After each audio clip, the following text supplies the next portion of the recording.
Bible చివరిలో వివాహం గురించి ఉంది, బైబిల్ ప్రారంభంలో వివాహం గురించి ఉంది. అంతేకాదు యేసు ప్రభు తన పరిచర్య ప్రారంభం వివాహంలో చేశాడు.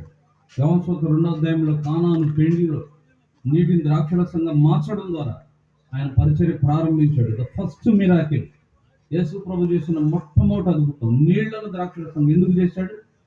మనుషుడి స్వభావం నీళ్ల వల్ల చంచలమైంది, దేని మీద స్టాండ్ అయి ఉండదు, అలా పడింది పాపం. నీళ్ల వల్ల చంచలుడు. ఇలాంటి మానవుని స్వభావాన్ని ద్రాక్షరసంగా మార్చడానికి నేను వచ్చాను అని చెప్పడానికి నీళ్ళని ద్రాక్షరసంగా మార్చాడు.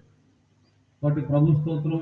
ఈ కుటుంబీకులు ప్రధానంగా జకరయ్య గారు మరి వాళ్ళ ప్రభుని ఎరిగారు, కుమార్తె మరి ఆ సహోదరుడు కూడా ఆ పాపను బట్టి ఇలాంటి విశ్వాసంలోకి నడిపించబడతాడని నమ్ముతున్నారు.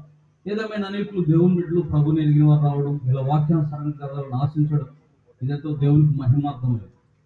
ఫ్యామిలీ